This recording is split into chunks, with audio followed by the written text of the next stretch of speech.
కరీంనగర్లో స్కానింగ్ సెంటర్లు, డయాగ్నోస్టిక్ సెంటర్లు అనుమతులు లేకున్నప్పటికీ వాటిలో అధిక ఫీజులు అంటే 2-3 రెట్లు అధికంగా ఫీజులు వసూలు చేస్తున్నారంటూ ఈరోజు ప్రజావాణిలో దరఖాస్తు చేయడం జరిగింది. ఆ వివరాలు ఎలా ఉన్నాయి వారి మాటల్లో విందాం.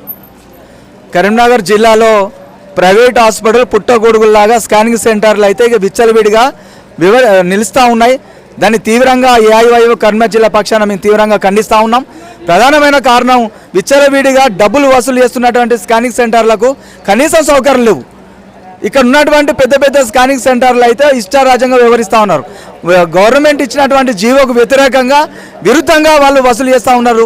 కాబట్టి వాటిని తక్షణమే ఫీజులు తగ్గించాలి, మధ్యతరగతి ప్రజలకు అందుబాటులో ఉన్నటువంటి రేట్లను పెట్టాలని చెప్పి ఈరోజు కలెక్టర్కు ఫిర్యాదు చేయడం జరిగింది. ప్రధానమైన కారణం ఏంటంటే ఇక్కడ ఉన్నటువంటి కరీంనగర్ జిల్లాకు ఉన్నటువంటి డిఎంహెచ్ఓ గారు ఇక పూర్తి స్థాయిలో లేదు. కనీసం ఇక తాత్కాలికంగా ఉన్నటువంటి డిఎంహెచ్ఓనే ఉంది తప్ప పూర్తి స్థాయిలో డిఎంహెచ్ఓను కూడా నియమించాలని చెప్పి ఏఐవైఎఫ్ కరీంనగర్ జిల్లా పక్షాన మేము డిమాండ్ చేస్తూ ఉన్నాం. అదేవిధంగా ఎక్కడైతే కరీంనగర్ జిల్లాలో 500-600 ఉన్నటువంటి ఫీజులు ఇప్పుడు 1500 నుంచి 1500, 2000, 7000 వరకు వీళ్ళు విచ్చలవిడిగా రేట్లు పెంచి ప్రజల దగ్గర నుంచి దండుకుంటున్నారు. కాబట్టి దీన్ని తక్షణమే కలెక్టర్ స్పందించి రేట్లు తగ్గించాలని చెప్పి ఏఐవైఎఫ్ కరీంనగర్ జిల్లా పక్షాన మేము కలెక్టర్ గారికి ఫిర్యాదు చేయడం జరిగింది. డిఎంహెచ్ఓ గారికి ఫిర్యాదు ఇస్తే వారు ఏం చెప్తున్నారు? మాకు ఉన్నటువంటి ఏదైతే మాకు ఇన్ఛార్జిగానే వ్యవహరిస్తాం కానీ పూర్తి బాధ్యత మాకు లేదు.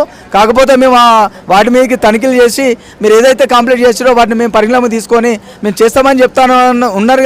కానీ ఎప్పటికైనా వీళ్ళు ఎప్పుడు ఇదే ఏ ప్రజావాణి ఇది కాదు. చాలా మార్లు కూడా మేము ఈ స్కానింగ్ సెంటర్లు ప్రైవేట్ హాస్పిటల్ మీద చాలాసార్లు డిఎంహెచ్ఓకి ఇచ్చినాం. కానీ ఆయన పూర్తి స్థాయి అధికారి కాకపోవడం వల్లనే ఈ తనిఖీలు చేయట్లేదు అని చెప్పి మా యొక్క అభిప్రాయం.